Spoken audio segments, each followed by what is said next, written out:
Hello दोस्तों, स्वागत है आप सभी का हमारे online channel Aradhya RAS academy में। दोस्तों, राजस्थान में आयोजित राजस्थान पुलिस कांस्टेबल भर्ती परीक्षा और पटवार भर्ती परीक्षा के लिए दोस्तों पॉलिटिकल साइंस के टॉपिक वाइज टॉप इंपोर्टेंट क्वेश्चनों की सीरीज स्टार्ट की गई थी सिलेबस के अनुसार, जिसमें मैंने दोस्तों करीबन 4 से 5 टॉपिक है वो मैंने पॉलिटिकल साइंस के आपको करवा दिए हैं। दोस्तों, आज मैं आपको राष्ट्रपति से संबंधित मित्रों राष्ट्रपति से संबंधित टॉप 100 प्रश्न करवाने जा रहा हूं। ये प्रश्न आपकी परीक्षा की दृष्टि से अत्यंत महत्वपूर्ण है और ऐसी कोई परीक्षा नहीं है जिसमें राष्ट्रपति से संबंधित क्वेश्चन ना पूछा गया हो। इसलिए दोस्तों इन प्रश्नों को रटना है आपको और आराध्या आरएएस एकेडमी के यूट्यूब चैनल को सब्सक्राइब जरूर करना है, बेल आइकन को दबाना है, वीडियो को लाइक और अपने दोस्तों के पास में शेयर जरूर करना है। आज किसी कारणवश जो अपनी 6 बजे लाइव क्लास चलती है तो वो दोस्तों आज नहीं होगी, आज ऑफलाइन क्लास है।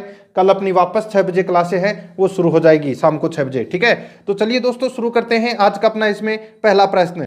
भारत के राष्ट्रपति की तुलना निम्नलिखित में से किससे करना सर्वाधिक उचित है? भारत के राष्ट्रपति की तुलना निम्नलिखित में से किससे करना सर्वाधिक उचित है? तो इसका राइट आंसर हो जाएगा वो है, देखिए, अमेरिका के राष्ट्रपति से, फ्रांस के राष्ट्रपति से, श्रीलंका के राष्ट्रपति से। ठीक है, इन तीनों से उचित करना दोस्तों बिल्कुल भी भिन्न है। ठीक है, और यहां पे देखिए ब्रिटेन के सम्राट से तुलना करना सर्वाधिक उचित है, क्योंकि दोस्तों देखिए अमेरिका का राष्ट्रपति और फ्रांस का राष्ट्रपति और श्रीलंका का राष्ट्रपति, इन तीनों के राष्ट्रपति के दोस्तों चुनाव होते हैं। ठीक है, मतलब जनता वोट देती है सीधे तरीके से। यहाँ पे ब्रिटेन के सम्राट से अपन तुलना कर सकते हैं अपने राष्ट्रपति से, तो इसका राइट आंसर सी नंबर का ऑप्शन बिल्कुल सही उत्तर हो जाएगा।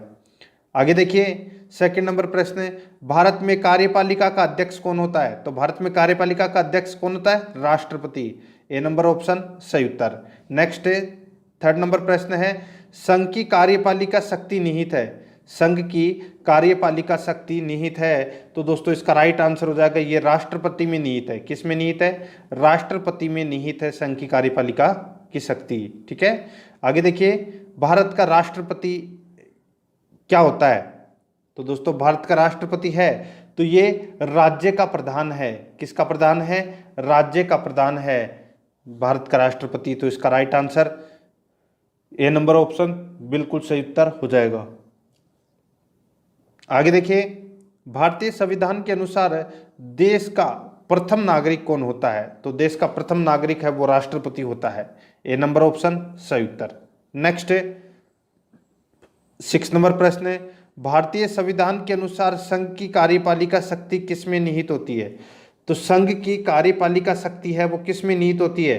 तो ये राष्ट्रपति में निहित होती है। बी नंबर ऑप्शन सही उत्तर। नेक्स्ट 7 नंबर प्रश्न है, भारतीय संविधान के अनुसार देश की तीनों सेनाओं का अध्यक्ष यानी कि सुप्रीम कमांडर कौन होता है?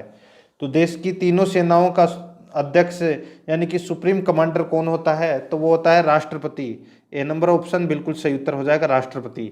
आगे देखिए 8 नंबर का प्रश्न है, भारत का राष्ट्रपति होता है, भारत का राष्ट्रपति होता है तो दोस्तों ये राज्य का संवैधानिक अध्यक्ष होता है, राज्य का संवैधानिक अध्यक्ष होता है।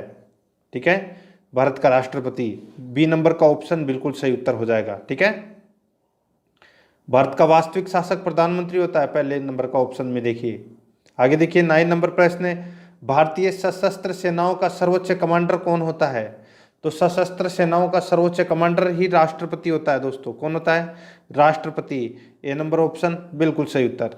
10 नंबर प्रश्न है, भारत के राष्ट्रपति के लिए आवश्यक योग्यता नहीं है, तो कौन सी योग्यता है वो आवश्यक नहीं है भारत के राष्ट्रपति के लिए? देखिए वह भारत का नागरिक होना चाहिए, बिल्कुल सही है, ये योग्यता है।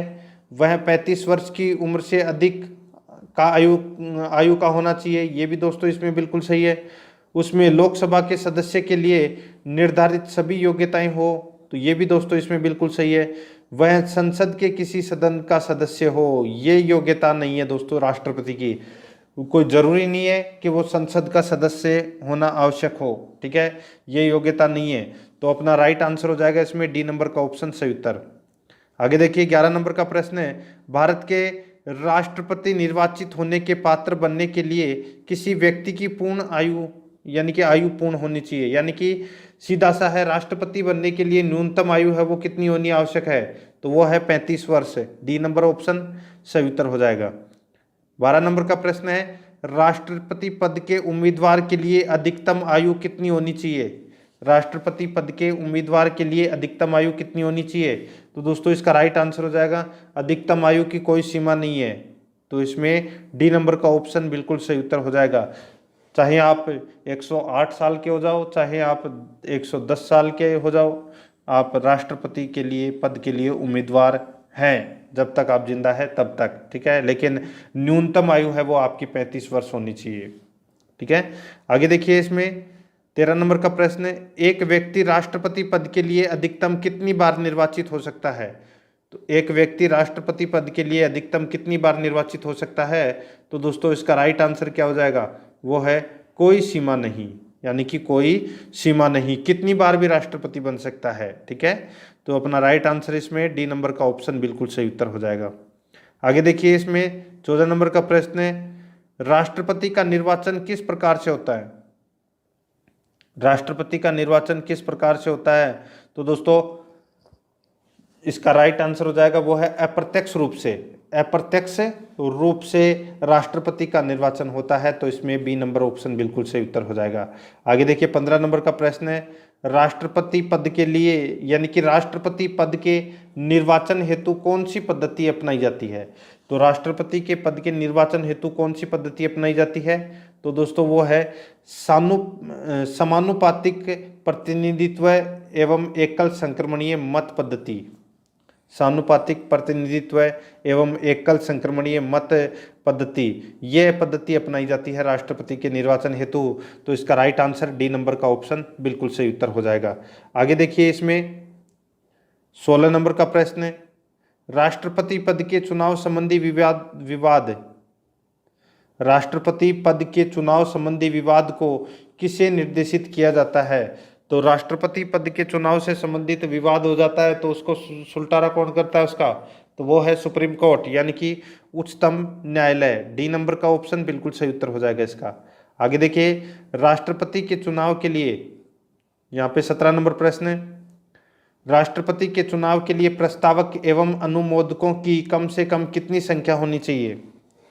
राष्ट्रपति के चुनाव के लिए प्रस्तावक एवं अनुमोदकों की कम से कम कितनी संख्या होनी चाहिए, तो ये संख्या होनी चाहिए दोस्तों 50-50, यानी कि 50 प्रस्तावक और 50 अनुमोदक होने आवश्यक है, तो इसका राइट आंसर इसमें सी नंबर का ऑप्शन सही उत्तर। 18 नंबर प्रश्न है, भारत का राष्ट्रपति निर्वाचित होने के लिए निम्नलिखित में से कौन सी बात अयोग्य मानी जाएगी। तो कौन सी बात है वो अयोग्य मानी जाएगी यहाँ पे, तो यहाँ पे देखिए, वह भारत का नागरिक हो, बिल्कुल सही है। 35 वर्ष की आयु पूर्ण कर चुका हो, ये भी सही है। लोकसभा का सदस्य निर्वाचित होने के लिए अहिर्त हो, बिल्कुल सही है, ठीक है। यानी कि लोकसभा का सदस्य निर्वाचित होने के लिए अहिर्त हो, ठीक है। और देखिए, इसमें चौथा नंबर का, कोई लाभ का पद ग्रहण किए हुए हो, ये गलत हो जाएगा दोस्तों इसमें, ठीक है। ये अयोग्यता हो जाएगी इसकी, यानी कि राष्ट्रपति का पद है वो कोई दूसरे पद के ऊपर नहीं हुआ हो, यानी कि कोई भी लाभ के पद पर ग्रहण नहीं किए हुए हो, तो इसका राइट आंसर डी नंबर का ऑप्शन सही उत्तर हो जाएगा। 19 नंबर प्रश्न है, इसमें देखिए, भारत में राष्ट्रपति का चुनाव किया जाता है। तो भारत में राष्ट्रपति का चुनाव किया जाता है तो वो एकल हस्तांतरित मत पद्धति द्वारा भारत में राष्ट्रपति का चुनाव किया जाता है। बी नंबर का ऑप्शन बिल्कुल सही उत्तर हो जाएगा। आगे देखिए, 20 नंबर प्रश्न है, राष्ट्रपति पद का चुनाव संचालित किया जाता है। राष्ट्रपति पद का चुनाव संचालित किया जाता है, तो ये किया जाता है दोस्तों, इसका राइट आंसर हो जाएगा किसके द्वारा, तो ये है निर्वाचन आयोग द्वारा। निर्वाचन आयोग द्वारा राष्ट्रपति पद का चुनाव संचालित किया जाता है, ठीक है। तो अपना राइट आंसर इसमें सी नंबर ऑप्शन हो जाएगा। आगे देखिए, इसमें 21 नंबर प्रश्न है, भारत में किसके चुनाव में अनुपातिक प्रतिनिधित्व चुनाव प्रणाली अपनाई जाती है। तो ये राष्ट्रपति के चुनाव में, ठीक है, ये प्रणाली अपनाई जाती है, तो इसका राइट आंसर हो जाएगा डी नंबर ऑप्शन सही उत्तर। नेक्स्ट 22 नंबर प्रश्न है, राष्ट्रपति चुनाव संबंधी मामले किसके पास भेजे जाते हैं? तो ये भेजे जाते हैं दोस्तों उच्चतम न्यायालय के पास में। किसके पास में?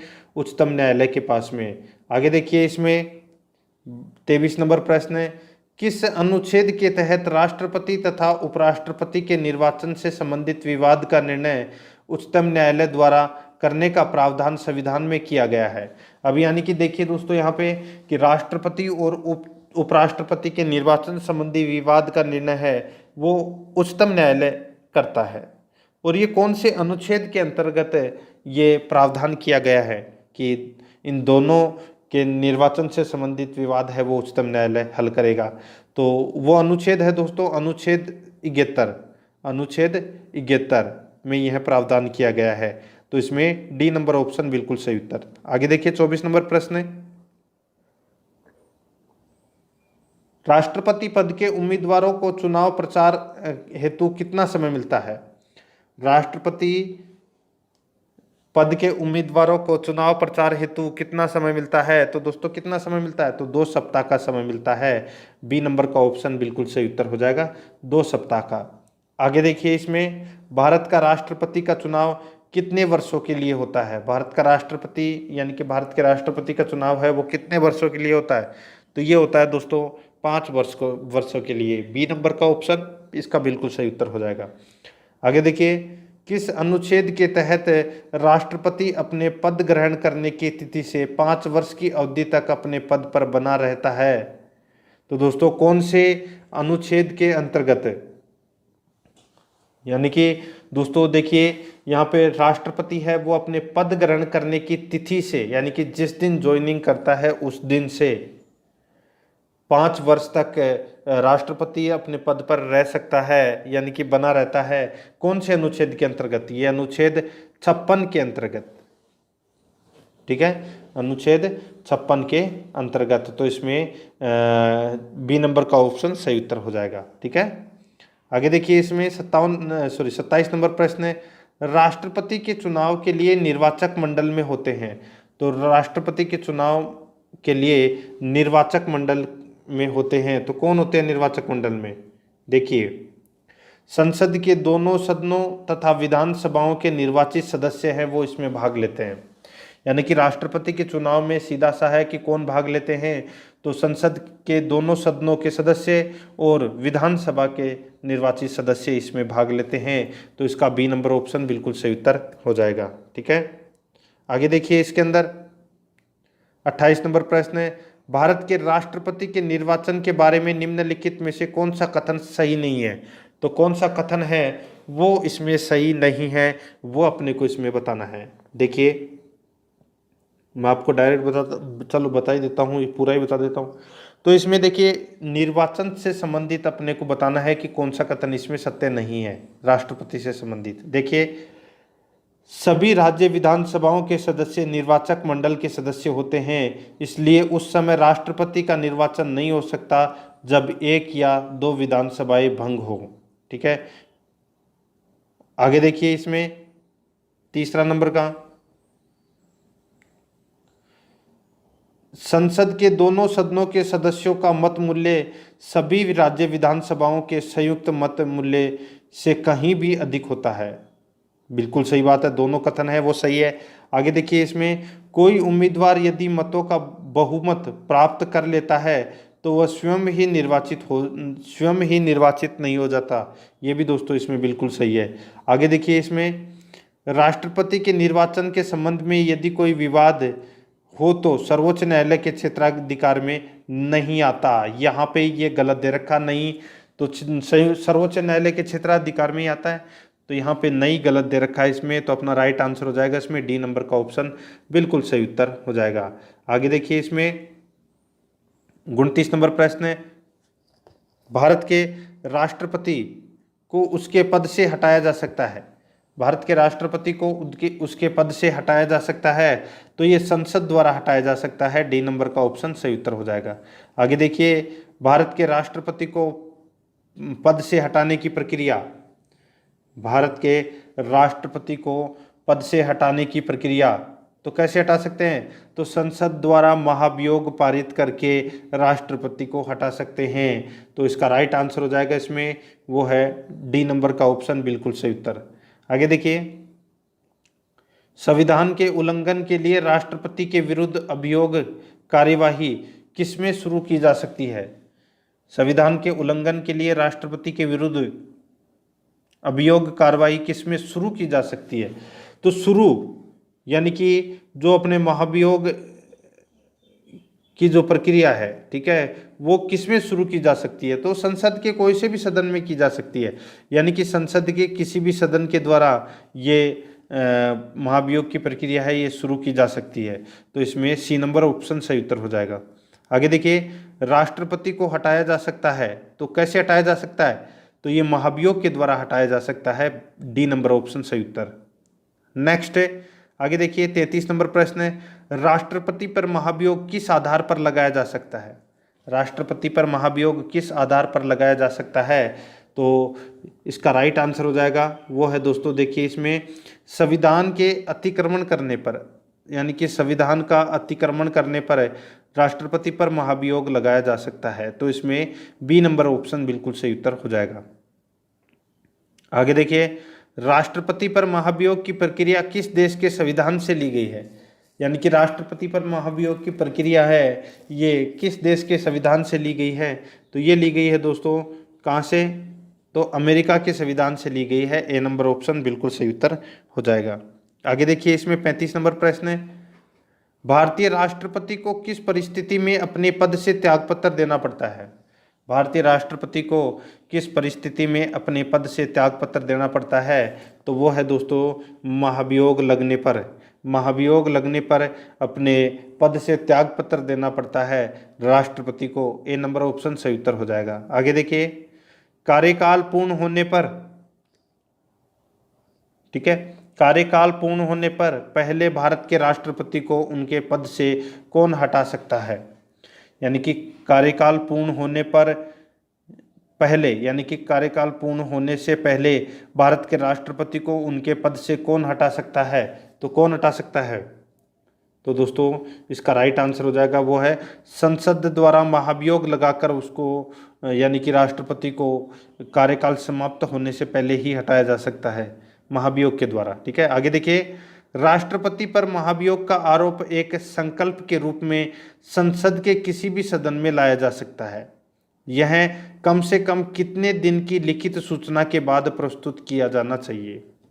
अब यहाँ पे देखिए, अगर राष्ट्रपति के विरुद्ध आप महाभियोग ला रहे हैं तो संसद को, दोस्तों संसद को लिखित सूचना देनी पड़ती है कितने दिन पहले? तो दोस्तों 14 दिन पहले ये लिखित सूचना है वो देनी पड़ती है। ठीक है, तब जाके 14 दिन बाद में दोस्तों महाभियोग प्रक्रिया है वो शुरू की जाती है। तो इसमें बी नंबर ऑप्शन बिल्कुल सही उत्तर हो जाएगा। आगे देखिए, संसद में राष्ट्रपति के विरुद्ध महाभियोग प्रस्ताव पास करने के लिए कितने सदस्यों का समर्थन चाहिए? संसद में राष्ट्रपति के विरुद्ध महाभियोग प्रस्ताव पास करने के लिए कितने सदस्यों का समर्थन चाहिए? तो इसका राइट आंसर हो जाएगा, वो है सदन में कुल सदस्यों में से कम 2/3 सदस्य। सदन के कुल सदस्यों में से कम 2/3 सदस्य है वो अगर प्रस्ताव पास कर दे तो महाभियोग माना जाएगा और राष्ट्रपति को दोस्तों त्यागपत्र देना पड़ेगा। तो इसमें बी नंबर ऑप्शन बिल्कुल सही उत्तर हो जाएगा। आगे देखिए, भारत के राष्ट्रपति को कार्य अवधि की समाप्ति से के पूर्व भी पद से हटाया जा सकता है। भारत के राष्ट्रपति को कार्य अवधि की समाप्ति के पूर्व भी पद से हटाया जा सकता है। तो इसका राइट आंसर हो जाएगा, वो है दोस्तों महाभियोग द्वारा। सी नंबर ऑप्शन सही उत्तर। नेक्स्ट है, आगे देखिए, किसी व्यक्ति के राष्ट्रपति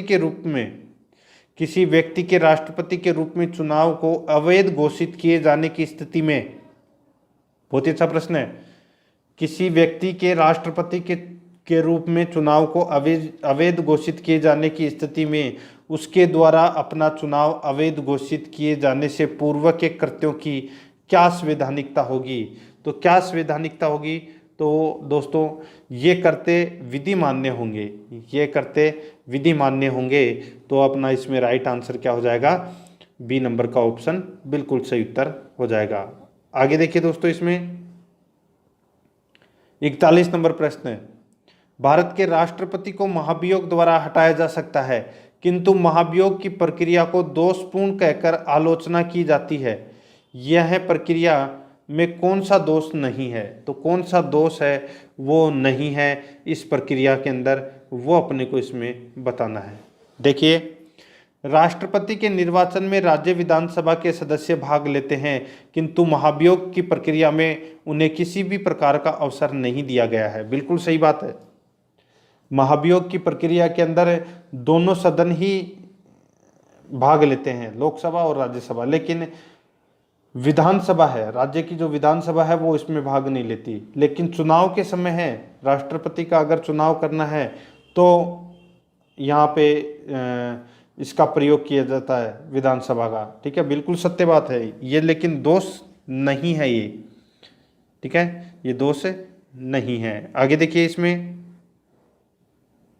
आगे देखिए, महाभियोग में व्यवस्था है कि संसद का एक सदन आरोप लगाएगा और दूसरा सदन आरोपों की जांच करेगा। इनमें यह स्पष्ट नहीं है कि सदन स्वयं जांच करेगा या अन्य किसी से जांच कराएगी। ये भी दोस्तों इसमें सत्य है। ठीक है, ये भी इसमें दोष है, यानी कि पहला इसमें भी दोष है। ठीक है, यहाँ पे इस प्रश्न में क्या पूछा था कि कौन सा दोष नहीं है, तो ये दोष है। ठीक है, पहला भी दोष है, दूसरा भी इसमें दोष है। तीसरा देखिए, राष्ट्रपति राज्यसभा के रिक्त स्थानों पर अपने समर्थकों को मनोनीत करके 2/3 बहुमत से अपने विरुद्ध महाभियोग पारित करने की असंभव बना सकता है। ये दोष है दोस्तों। ठीक है, अब यहाँ पे देखिए, जब महाभियोग की प्रक्रिया चल रही हो, ठीक है, अब राज्यसभा और लोकसभा के अंदर टोटल 14 सदस्य मनोनीत करता है राष्ट्रपति। ठीक है, और वो अपनी इच्छा अनुसार मनोनीत करता है, यानी कि जिसको मनोनीत किया वो राष्ट्रपति को वोट तो देगा ही, सीधी सी बात है। ठीक है, तो ये इसमें एक चीज गलत दे रखा है। ठीक है, ये दोष है, दोष नहीं है ये वाला। ठीक है, देखिए, राष्ट्रपति को लोकसभा भंग करने का अधिकार है यदि उस पर आरोप लगाया जाए कि वह लोकसभा को भंग कर दे, तो जनता न कि संसद अभियोग लगाने वाली होगी। ठीक है, तो यहाँ पे इस प्रश्न का राइट आंसर हो जाएगा ये दोस्तों, इसमें दोष नहीं है। कौन सा? तो दोस्तों इसमें सी नंबर का ऑप्शन बिल्कुल सही उत्तर हो जाएगा इसका। ठीक है, अब यहाँ पे सी नंबर ऑप्शन बिल्कुल सही उत्तर हो जाएगा। और राष्ट्रपति के महाभियोग के अंदर जब राष्ट्रपति का दोबारा से निर्वाचन होता है तो ये जो मनोनीत सदस्य हैं वो उसमें भाग नहीं लेते, ये भी आपको याद रखना है। आगे देखिए, राष्ट्रपति को निम्नलिखित में से कौन पद और गोपनीयता की शपथ दिलाता है? राष्ट्रपति को निम्नलिखित में से कौन पद और गोपनीयता की शपथ दिलाता है? तो इसका राइट आंसर हो जाएगा वो है भारत का मुख्य न्यायाधीश। ए नंबर का ऑप्शन बिल्कुल सही उत्तर हो जाएगा। आगे देखिए, इसमें 43 नंबर प्रश्न है, राष्ट्रपति संविधान के किस अनुच्छेद के तहत भारत के मुख्य न्यायाधीश के समक्ष शपथ ग्रहण करता है? राष्ट्रपति संविधान के किस अनुच्छेद के तहत भारत के मुख्य न्यायाधीश के समक्ष शपथ ग्रहण करता है? तो इसका राइट आंसर क्या हो जाएगा, वो है अनुच्छेद 60। अनुच्छेद 60, बी नंबर का ऑप्शन बिल्कुल सही उत्तर हो जाएगा, अनुच्छेद 60। आगे देखिए, मुख्य न्यायाधीश की अनुपस्थिति में राष्ट्रपति किसके समक्ष शपथ लेता है? मुख्य न्यायाधीश की अनुपस्थिति में राष्ट्रपति किसके समक्ष शपथ लेता है? तो इसका राइट आंसर हो जाएगा वो है दोस्तों इसमें सर्वोच्च न्यायालय का वरिष्ठ न्यायाधीश। सर्वोच्च न्यायालय का वरिष्ठ न्यायाधीश है, डी नंबर ऑप्शन बिल्कुल सही उत्तर हो जाएगा। आगे देखिए, यदि राष्ट्रपति और उपराष्ट्रपति दोनों देश से बाहर हो तो उस स्थिति में उनके कार्यभार का ग्रहण कौन करेगा? ये प्रश्न दोस्तों काफी बार परीक्षा में पूछा जा चुका है। यदि राष्ट्रपति भी नहीं हो और उपराष्ट्रपति भी नहीं हो तो राष्ट्रपति के जो कार्यभार का, यानी कि जो कार्य का जो निर्गमन है वो कौन करेगा? तो वो करेगा दोस्तों सर्वोच्च न्यायालय का मुख्य न्यायाधीश।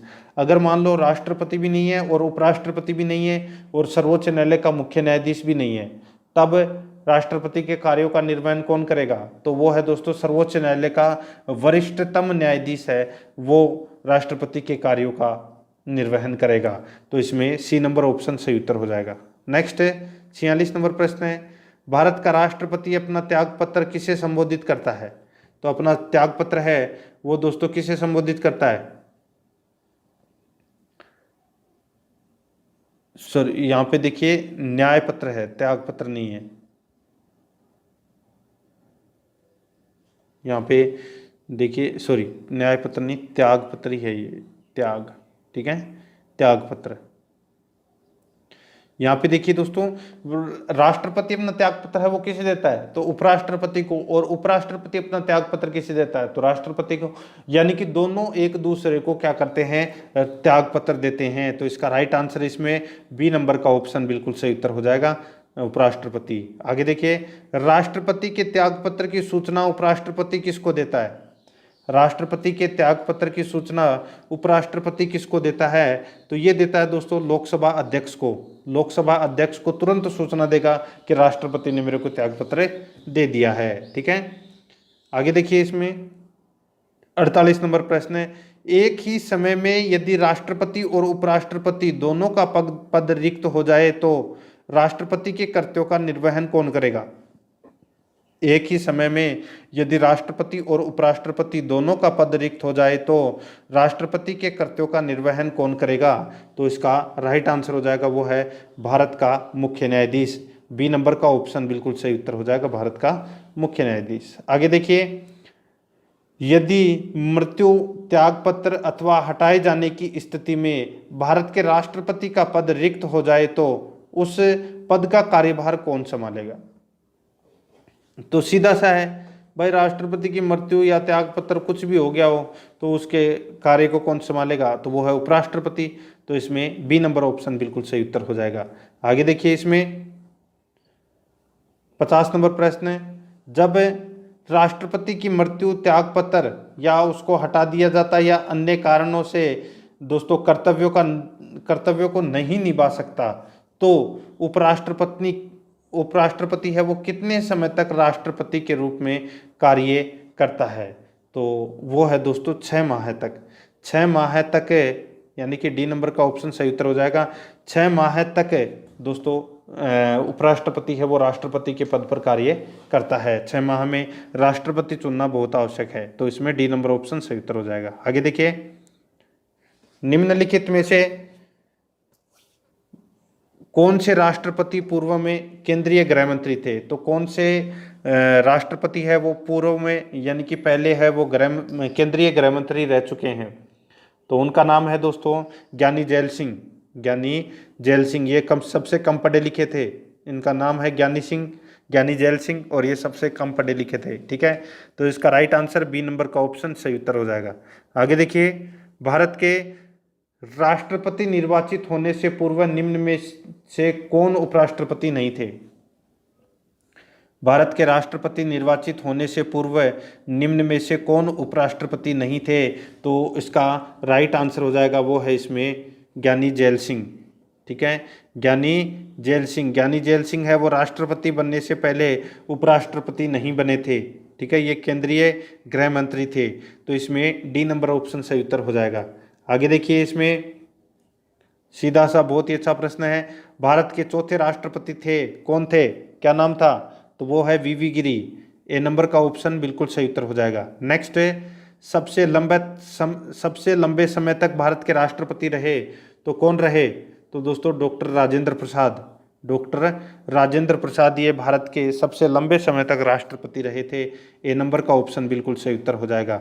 आगे देखिए, 55 नंबर प्रश्न है, भारत का राष्ट्रपति चुने जाने वाले प्रथम गैर कांग्रेसी उम्मीदवार कौन थे? भारत का राष्ट्रपति चुने जाने वाले प्रथम गैर कांग्रेसी उम्मीदवार कौन थे? तो इसका राइट आंसर हो जाएगा वो है दोस्तों इसमें वीवी गिरी। ए नंबर का ऑप्शन बिल्कुल सही उत्तर हो जाएगा, वीवी गिरी। आगे देखिए, 56 नंबर प्रश्न है, भारतीय राष्ट्रपति के सर्वसम्मति से चुने जाने का अभी तक एकमात्र उदाहरण है। भारतीय राष्ट्रपति के सर्वसम्मति से चुने जाने का अभी तक एकमात्र उदाहरण है, तो वो कौन सा है? तो वो है दोस्तों इसमें डॉक्टर नीलम संजीव रेड्डी। नीलम संजीव रेड्डी ये दोस्तों भारतीय राष्ट्रपति के सर्वसम्मति से चुने जाने वाले अभी तक एकमात्र उदाहरण है Neelam Sanjiva Reddy. D number option बिल्कुल सही उत्तर हो जाएगा। आगे देखिए इसमें 57 नंबर प्रश्न है, निम्नलिखित में से कौन कभी भारत का राष्ट्रपति नहीं रहा। तो यहाँ पे देखिए कौन भारत का राष्ट्रपति नहीं रहा। यहाँ पे देखिए doctor S Radhakrishnan, doctor Zakir Hussain, ज्ञानी जैल सिंह, ये तीनों है ये भारत के राष्ट्रपति रह चुके हैं। सी राजगोपालाचारी ये बहुत दोस्तों भारत के राष्ट्रपति है वो नहीं रहे थे। ठीक है, तो इसका राइट आंसर इसमें डी नंबर का ऑप्शन बिल्कुल सही उत्तर हो जाएगा। आगे देखिए 58 नंबर प्रश्न है, स्वतंत्र भारत के प्रथम राष्ट्रपति कौन थे। तो स्वतंत्र भारत के प्रथम राष्ट्रपति थे doctor Rajendra Prasad. B number option बिल्कुल सही उत्तर हो जाएगा। आगे देखिए निम्नलिखित में से कौन लगातार 2 बार राष्ट्रपति रहे थे। तो लगातार 2 बार राष्ट्रपति हैं वो कौन रहे थे। तो दोस्तों देखिए डॉक्टर राजेंद्र प्रसाद, डॉक्टर राजेंद्र प्रसाद है ये लगातार 2 बार राष्ट्रपति के पद पर इन्होंने कार्य किया था। आगे देखिए इसमें 60 नंबर प्रश्न है, भारतीय संविधान का कौन सा अनुच्छेद राष्ट्रपति पद के लिए पुनः निर्वाचक की योग्यताएं निर्धारित करता है। ठीक है, देखिए 56 में तो क्या है कार्यकाल, ठीक है, और 57 में क्या है तो दोस्तों योग्यता। ठीक है, तो याद रखना अनुच्छेद 56 में कार्यकाल और 57 में योग्यता। तो इस प्रश्न का राइट आंसर क्या हो जाएगा, वो है इसमें अनुच्छेद 57 यानी कि डी नंबर का ऑप्शन बिल्कुल सही उत्तर हो जाएगा। अनुच्छेद 57 इसमें क्या है योग्यता, राष्ट्रपति की क्या क्या योग्यताएं हैं वो इसमें बताई गई है। आगे देखिए इसमें 61 नंबर प्रश्न है, जनता पार्टी के शासन के दौरान भारत के राष्ट्रपति थे।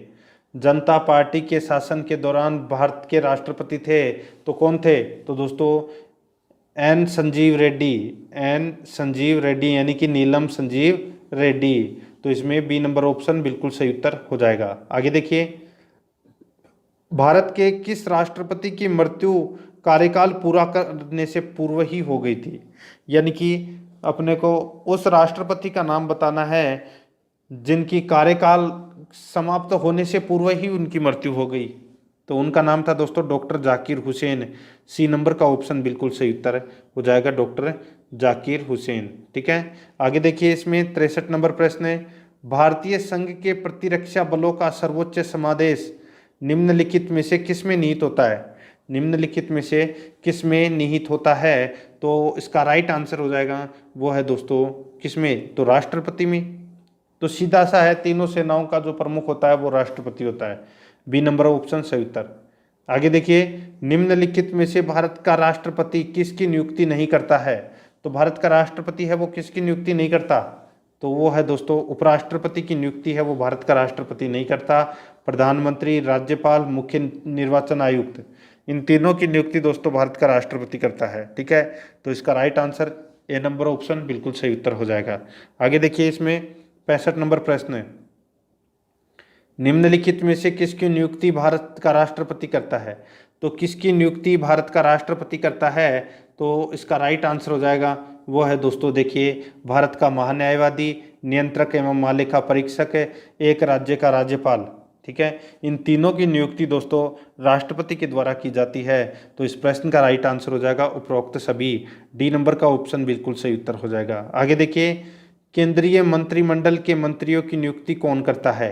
केंद्रीय मंत्रिमंडल के मंत्रियों की नियुक्ति कौन करता है तो इसका राइट आंसर हो जाएगा वो है प्रधानमंत्री की सलाह पर राष्ट्रपति करता है। प्रधानमंत्री की सलाह पर राष्ट्रपति करता है, तो इसमें सी नंबर ऑप्शन सही उत्तर हो जाएगा। आगे देखिए निम्नलिखित में से किसकी नियुक्ति भारत के राष्ट्रपति द्वारा नहीं होती है।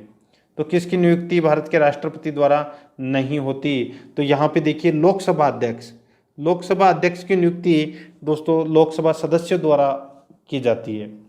यहाँ पे राष्ट्रपति का कोई रोल ही नहीं है। भारत के मुख्य न्यायाधीश, सेना प्रमुख, इन दोनों की नियुक्ति राष्ट्रपति द्वारा की जाती है। तो इसका राइट आंसर हो जाएगा ए नंबर ऑप्शन, बिल्कुल सही उत्तर। यानी कि लोकसभा अध्यक्ष की नियुक्ति राष्ट्रपति द्वारा नहीं की जा सकती है। आगे देखिए, भारत के राष्ट्रपति की मर्जी तक निम्नलिखित में से कौन अपने पद पर बना रह सकता है।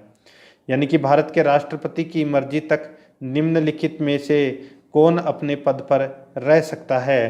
तो इसका राइट आंसर हो जाएगा, वो है दोस्तों इसमें कौन, तो वो है राज्यपाल। ठीक है, राज्यपाल की नियुक्ति कौन करता है, राष्ट्रपति करता है। और राष्ट्रपति के पद के राष्ट्रपति के अनुसार ही वो अपने पद पर बना रह सकता है। राष्ट्रपति जब चाहे तब हटा सकता है राज्यपाल को। ठीक है, तो इसमें सी नंबर ऑप्शन सही उत्तर। आगे देखिए, निम्नलिखित में से किसे राष्ट्रपति नियुक्त नहीं करता है। तो राष्ट्रपति है वो किसे नियुक्त नहीं करता। तो यहाँ पे देखिए, वित्त आयोग, योजना आयोग, राजकीय भाषा आयोग, तो संघ लोक सेवा आयोग। यहाँ पे योजना आयोग है, ये दोस्तों एक संवैधानिक इकाई नहीं है।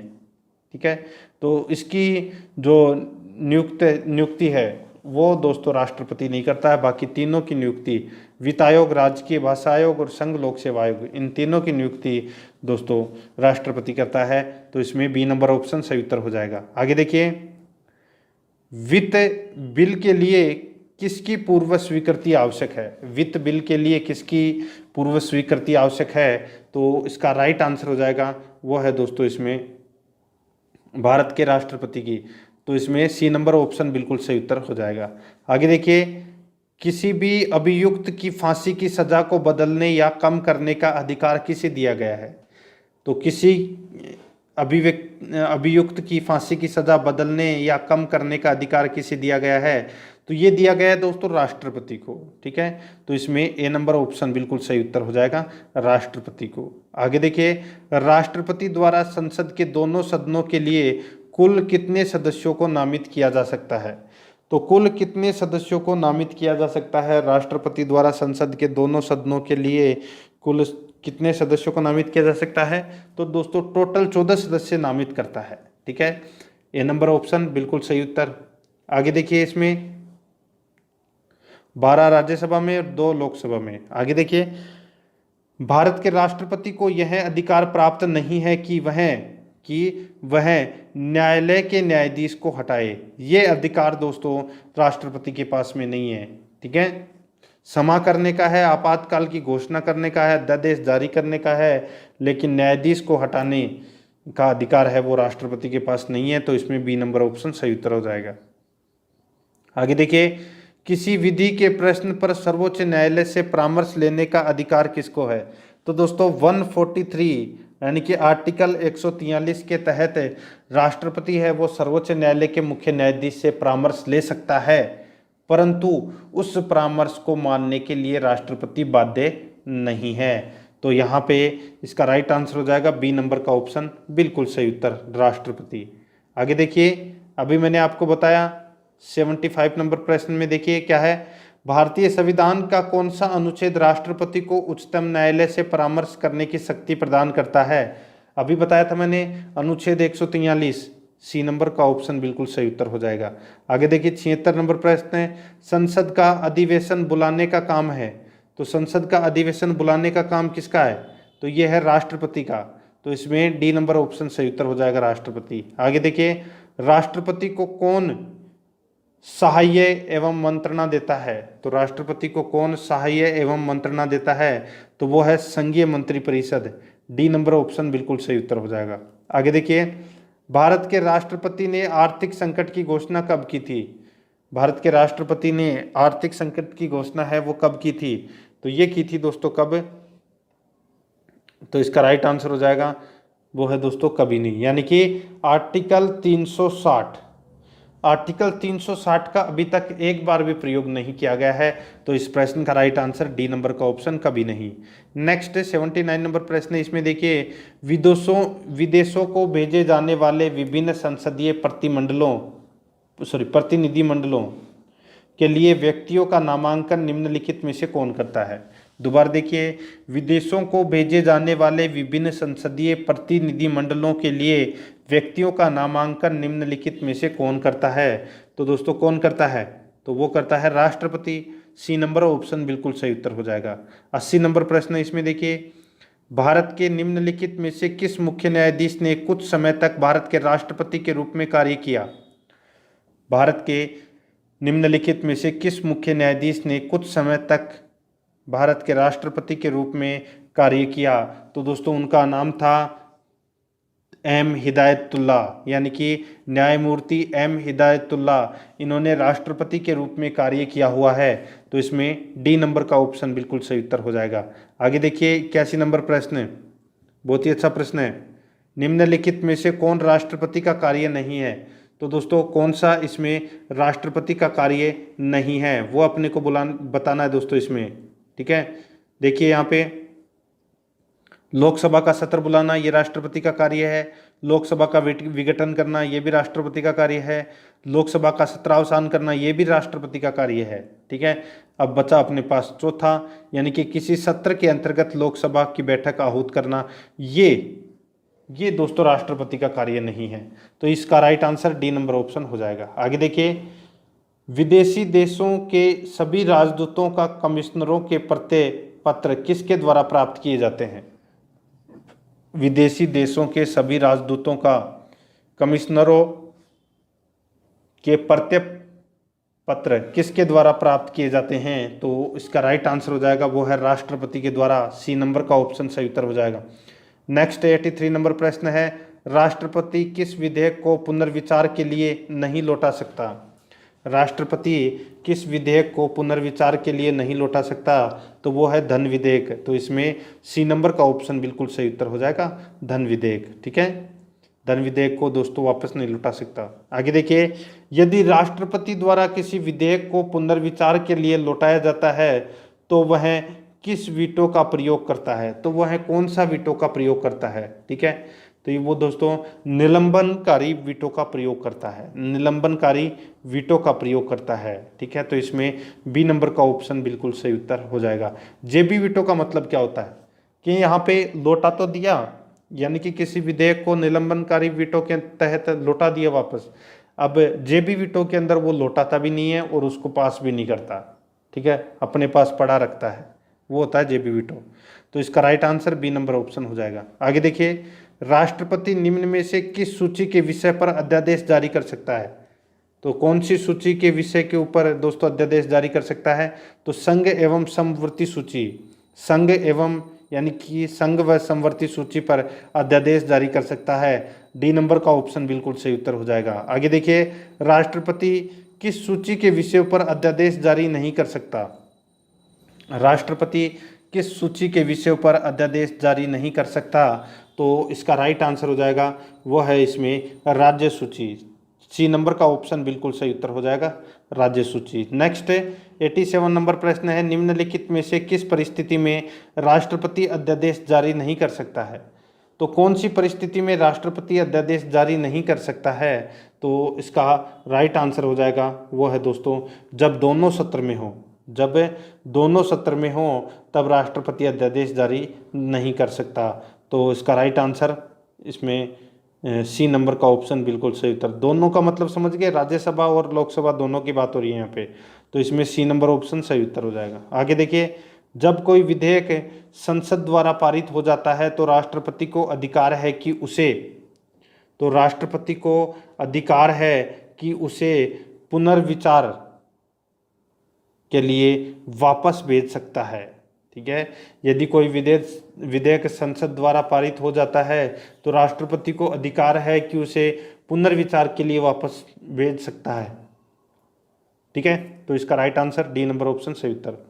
89 नंबर प्रश्न है, भारत के राष्ट्रपति संसद के दोनों सदनों को प्रथम सत्र के प्रारंभ में कब संबोधित करते हैं?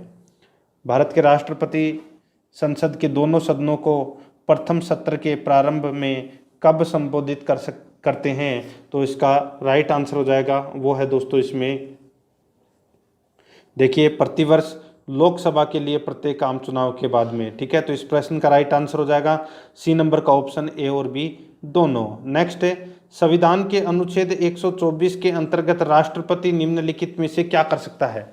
राष्ट्रपति निम्नलिखित में से क्या कर सकता है? तो इसका राइट आंसर हो जाएगा वो है दोस्तों इसमें सर्वोच्च न्यायालय के न्यायाधीशों की नियुक्ति। ठीक है, यानी कि अनुच्छेद 124 के अंतर्गत राष्ट्रपति है वो सर्वोच्च न्यायालय के न्यायाधीशों की नियुक्ति कर सकता है। तो इसमें बी नंबर ऑप्शन बिल्कुल सही उत्तर हो जाएगा। 91 नंबर प्रश्न है, इसमें देखिए, किसी मृत्युदंड पाए अपराधी को समाधान करने की शक्ति निम्नलिखित में से किसको प्राप्त है? तो ये किसको प्राप्त है ये शक्ति? तो ये केवल राष्ट्रपति को प्राप्त है। तो इसमें ए नंबर ऑप्शन सही उत्तर हो जाएगा। आगे देखिए, अप्रत्याशित व्ययों की पूर्ति के लिए निम्नलिखित में से कौन भारत की आकस्मिक निधि से धन निकाल सकता है? अप्रत्याशित व्ययों की पूर्ति के लिए निम्नलिखित में से कौन भारत की आकस्मिक निधि से धन निकाल सकता है? तो वो है दोस्तों राष्ट्रपति। सी नंबर का ऑप्शन सही उत्तर हो जाएगा। आगे देखिए, निम्नलिखित में से कौन सा अधिकार भारत के राष्ट्रपति को प्राप्त नहीं है? तो कौन सा अधिकार भारत के राष्ट्रपति को प्राप्त नहीं है, ये अपने को बताना है। देखिए, उच्चतम न्यायालय तथा उच्च न्यायालय के न्यायाधीशों को नियुक्त करना, ये दोस्तों राष्ट्रपति का कार्य है, अधिकार है। आगे देखिए, उच्चतम न्यायालय तथा उच्च न्यायालय के अधिकारों को हस्तगत करने का, ये दोस्तों अधिकार है, ये राष्ट्रपति के पास में नहीं है, इसलिए अपना बी नंबर का ऑप्शन बिल्कुल सही उत्तर हो जाएगा। ठीक है, बाकी और दोनों इसमें सही है। आगे देखिए, किन किन परिस्थितियों में राष्ट्रपति संसद का संयुक्त अधिवेशन आहूत कर सकता है? किन किन परिस्थितियों में राष्ट्रपति संसद का संयुक्त अधिवेशन आहूत कर सकता है? तो यहाँ पे देखिए दोस्तों, 4 कथन दिए गए हैं। देखिए, एक सदन द्वारा पारित विधेयक को दूसरे सदन द्वारा रद्द कर देना, ठीक है। दूसरा है, एक सदन द्वारा विधेयक में प्रस्तावित संशोधन दूसरे सदन द्वारा स्वीकार न किया जाना, ठीक है। दूसरा देखिए, तीसरा देखिए, इसमें एक सदन द्वारा विधेयक की प्राप्ति के 6 माह तक कोई कार्रवाई नहीं करना, ठीक है। तो इसका राइट आंसर हो जाएगा उपयुक्त सभी परिस्थितियों में राष्ट्रपति संसद का संयुक्त अधिवेशन है वो आहूत कर सकता है, ठीक है। तो इसमें डी नंबर का ऑप्शन बिल्कुल सही उत्तर हो जाएगा। आगे देखिए, किसी संस्तुति के आधार पर भारत का राष्ट्रपति भारत की आकस्मिक निधि से धन व्यय कर सकता है? किसी संस्तुति के आधार पर भारत का राष्ट्रपति भारत की आकस्मिक निधि से धन व्यय कर सकता है? तो इसका राइट आंसर हो जाएगा, वो है दोस्तों, इसमें किसी भी संस्तुति की जरूरत नहीं है, ठीक है, राष्ट्रपति कर सकता है। डी नंबर का ऑप्शन बिल्कुल सही उत्तर हो जाएगा। आगे देखिए, राष्ट्रपति के किस अनुच्छेद के अंतर्गत राष्ट्रपति संघीय मंत्रिपरिषद की सलाह मानने के लिए बाध्य है? राष्ट्रपति के किस अनुच्छेद के अंतर्गत राष्ट्रपति संघीय मंत्रिपरिषद की सलाह मानने के लिए बाध्य है? तो इसका राइट आंसर हो जाएगा इसमें, वो है कौन सा? तो वो है अनुच्छेद 74। ए नंबर का ऑप्शन बिल्कुल सही उत्तर हो जाएगा, अनुच्छेद 74, ठीक है। आगे देखिए, इसमें 97 नंबर प्रश्न है, युद्ध अथवा भारत पर आक्रमण होने की स्थिति में निम्नलिखित में से कौन अंतिम रूप से आक्रमणकारी के विरुद्ध युद्ध की घोषणा करता है? तो कौन अंतिम रूप से युद्ध की घोषणा करता है? तो वो है दोस्तों राष्ट्रपति। राष्ट्रपति ही अंतिम रूप से घोषणा करता है। डी नंबर का ऑप्शन बिल्कुल सही उत्तर हो जाएगा। आगे देखिए, भारतीय संविधान के अनुसार भारत के राष्ट्रपति का कर्तव्य है कि वे निम्न में से किनको संसद के पटल पर रखवाएं? तो यहाँ पे देखिए दोस्तों, संघ वित्त आयोग की सिफारिशों को, बिल्कुल सही है। लोक लेखा समिति के प्रतिवेदन को ये नहीं रखवाएगा दोस्तों राष्ट्रपति, ठीक है। आगे देखिए, नियंत्रक महालेखा परीक्षक के प्रतिवेदन को, राष्ट्रीय अनुसूचित जाति आयोग के प्रतिवेदन को, तो यानी कि 1, 3 और 4 इन तीनों के प्रतिवेदन को दोस्तों ये रखवाएगा, ठीक है। तो अपना राइट आंसर हो जाएगा संसद की पटल के ऊपर, ठीक है। तो इसका राइट आंसर इसमें 1, 3, 4, तो 1, 3, 4 सी नंबर ऑप्शन बिल्कुल सही उत्तर हो जाएगा। आगे देखिए, 99 नंबर प्रश्न, लोकसभा निम्नलिखित में से किसके द्वारा भंग की जाती है? तो किसके द्वारा भंग की जाती है? तो ये की जाती है दोस्तों प्रधानमंत्री के परामर्श से राष्ट्रपति द्वारा। प्रधानमंत्री के परामर्श से राष्ट्रपति द्वारा ये लोकसभा है ये भंग की जाती है। बी नंबर का ऑप्शन बिल्कुल सही उत्तर हो जाएगा। आगे देखिए, इसमें 100 नंबर का प्रश्न है, राष्ट्रपति निम्नलिखित में से किस परिस्थिति में आपातकाल की उद्घोषणा कर सकता है? राष्ट्रपति निम्नलिखित में से किस परिस्थिति में आपातकाल की उद्घोषणा कर सकता है? तो ये है प्रधानमंत्री तथा मंत्रिमंडल के लिखित परामर्श पर, प्रधानमंत्री तथा मंत्रिमंडल के लिखित परामर्श पर दोस्तों आपातकाल की उद्घोषणा कर सकता है। तो इसका बी नंबर ऑप्शन बिल्कुल सही उत्तर हो जाएगा। ये दोस्तों आज मैंने आपको जो टॉप 100 प्रश्न करवा दिए हैं राष्ट्रपति से संबंधित। तो दोस्तों आराध्या आरएस एकेडमी के यूट्यूब चैनल को सब्सक्राइब जरूर करें, बेल आइकन को दबाएं, वीडियो को लाइक और अपने दोस्तों के पास में फेसबुक व्हाट्सएप ग्रुप पर शेयर जरूर करें। मिलते हैं दोस्तों नेक्स्ट वीडियो में। जय हिंद, जय भारत।